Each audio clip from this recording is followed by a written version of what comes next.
it's Nina. Thanks for joining me today for a new tutorial featuring the beautiful Neat and Tangled Friendly Florals stamp set.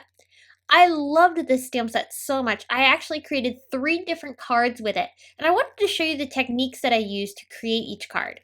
This particular card here, this one features an underpainting technique. So I created this beautiful, very soft background using some leftover watercolors. And after it dried, I started bringing in some more watercolors and colored in each of the florals. With that underpainting already there, that creates some interesting layers of color underneath of the florals that I'm painting now. It gives the coloring a little bit different feel, and it also adds a lot of fun texture to this card as well. It's a really fun technique, and because watercolors are translucent, you're getting that color to show through in certain spots, especially when the colors are more lighter.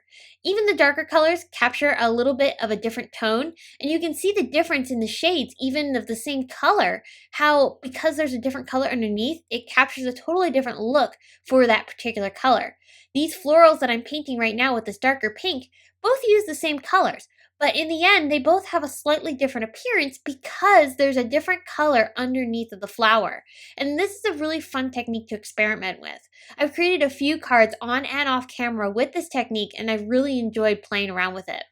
You can see now that these colors are starting to dry back. The floral on that bottom corner, that one has a brighter color tone, where the other floral has more of a plum tone to it, which is really cool to see. I colored each of these florals in a very loose style of watercoloring. It's my absolute favorite way to watercolor. I've watercolored for a long time, and this particular technique has always been my favorite. It also can be known as a storybook style of coloring, and it's a really great combination of both hard and soft edges. The best way to achieve this look is to have a good balance of the hard and soft edges. So you don't want to have too many hard edges so that it looks completely messy, but you also want to keep those hard edges to give it an organic look. I'm going to play a little music here quick so you can finish watching the rest of this coloring come together. I'll show you a quick few of the highlights of it, and then I'll come back when we start on the next technique.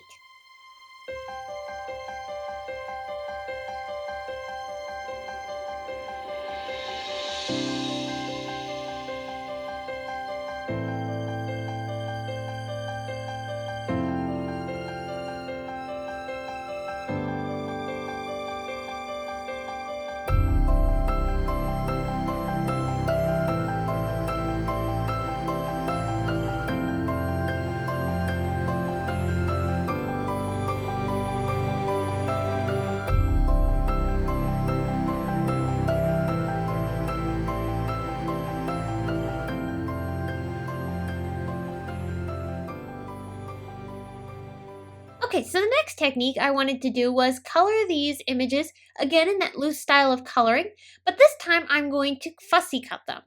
When I'm working with the loose style of coloring, I usually will start off with a light wash of color underneath of the coloring that I'm going to add on top. By having the extra layers, that helps make the loose style of watercoloring come to life so much more easily, and it has more of a cohesive and dimensional look. Here's where I start bringing in that next layer of color. What I do is I start dropping on color in a very textural fashion. I'm almost like dotting it across the paper. And as I do that, that's starting to allow the paint to dry into the paper. And as it's drying, it's starting to leave those hard edges. Then I bring in just a wet brush, and I just very carefully start dabbing back over top of those areas that I dabbed the color onto. And because I'm not covering the entire area, that allows the color to get blended in some spots, but then in other places it's not. So you're getting that really nice, beautiful mix of hard and soft edges. And that's what, like I said, brings this coloring to life. So for the card that I watercolored the images and then cut them out, I used this beautiful Neat and Tangled polygon cover plate die. I really love the lattice design of this, and I wanted to be able to use this as a texture for where my flowers are going to sit on top of. I'm adding some liquid glue behind just the largest areas of this background die. There's a lot of small areas and you could go over each of them, but I found that they would just adhered so much easier and faster by just putting the adhesive in the largest areas to help hold it in place. Then I put the entire piece onto a white card base, and that's going to give me a beautiful tone-on-tone effect that's not going to distract from all of the color that we're going to have with these florals that we'll be adding on top of this. While that dries, I'm going to move on to the other cards. I did add a few splatters to each of these cards to give them a little bit more of an organic feel. Originally, I thought I was going to turn these into one layer cards, but I did change my mind as I went along, and in some cases I had to change my mind because I actually messed up on the card, and I'll show you how I did that. For this card, I stamped the sentiment from the Friendly Florals stamp set in some clear embossing ink in the bottom right-hand corner. I'm going to emboss this with some gold embossing powder. I love the look of gold embossing powder, and this particular powder is from Brutus Monroe, which is one of my favorites.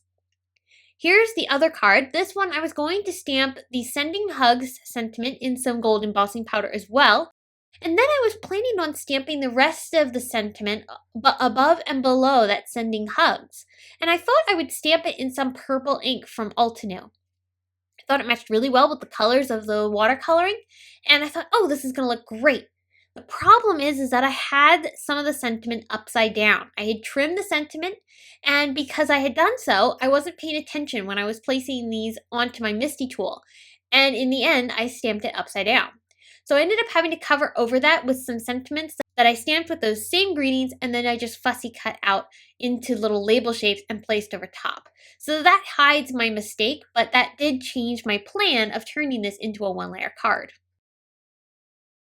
Here's I'm adding the florals down onto that other card where we had added that beautiful polygon background die onto. I'm using foam tape to pop all of these up. This is going to make the card a bit dimensional, but if you want to change this up and have it not be quite so bulky, you could go ahead and adhere these down with just some liquid glue. I love dimension though, so I'm going to go ahead and add foam tape to all of these pieces, and then I'm layering them onto my card base. And you can see that I've taken a picture of it on my phone before adhering them all together, and that helps me place them back in place once I'm ready to adhere them. For the other card, I used the word friend from a W+9 die set, and I stacked that up a few times with some liquid glue, and I have a beautiful friend sentiment now to complete the rest of my greeting on this card. On this card, I did bring in a few beautiful jewels from the Studio Katia iridescent jewel mix. I love the look of those iridescent jewels, and I love how they capture the different colors underneath of where those gems are placed. They're all the same color, but when you add them on top of your different areas of your card, it's capturing the different colors underneath. So it gives a totally different look, and it makes the card super sparkly. For the card that has that beautiful lattice looking design, I added a sentiment from the Simon Says Stamp Big Thing set, and I also brought in some greetings from the So Many Sentiments stamp set from Neat and Tangled. There are also some beautiful gems from Lucy's cards. These are the ice cube jewels. And then for the final card, I left that one pretty plain. I didn't add any extra embellishments to that one because I loved the natural feel of it. So that one just has those greetings that I had placed over top of my mistake stamping.